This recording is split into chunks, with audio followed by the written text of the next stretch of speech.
Welcome back to my channel. आज हम देखेंगे भाषा किसे कहते हैं और इसके कितने भेद हैं।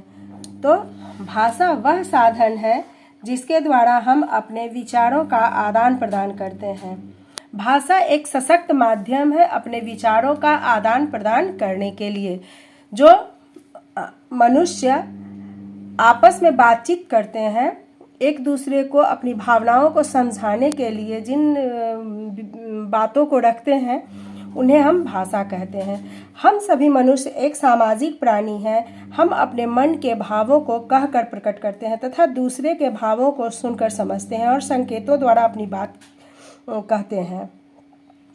क्या होता है कि हम एक सामाजिक प्राणी हैं और हमें अपनी बातों को, अपनी भावनाओं को समझाने के लिए जिन संकेत चिन्हों का बोल करके प्रयोग करते हैं और ऐसे माध्यम का प्रयोग करते हैं जिससे हमारी भावनाओं को दूसरे समझ सकें और दूसरे की भावनाओं को हम समझ सकें, उसे भाषा कहते हैं। इस प्रकार भाषा को हम दूसरे रूप में परिभाषित कर सकते हैं। भाषा वह सशक्त साधन है जिसके द्वारा मनुष्य अपने विचारों या भावों को लिखकर, बोलकर या संकेतों के द्वारा आदान प्रदान करता है।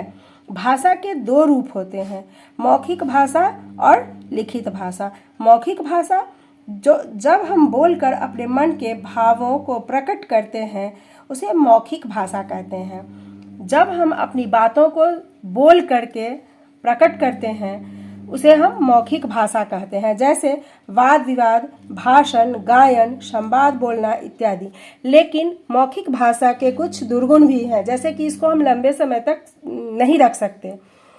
इसे हम सिर्फ बोले और ये बात खत्म हो गई। लेकिन वहीं लिखित भाषा जब हम अपने मन के भावों को या विचारों को लिखकर प्रकट करते हैं तो वह भाषा का लिखित रूप कहलाता है।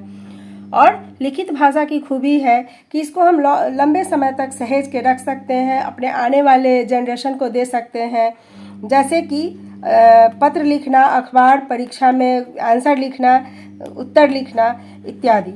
या हमारी जो धर्म ग्रंथ हैं जो लिखित रूप में हैं उनको हम अपने आने वाली पीढ़ियों को देते हैं। तो ये सब लिखित भाषा का एक अच्छा उदाहरण है। धन्यवाद। प्लीज़ सब्सक्राइब करें मेरे चैनल को।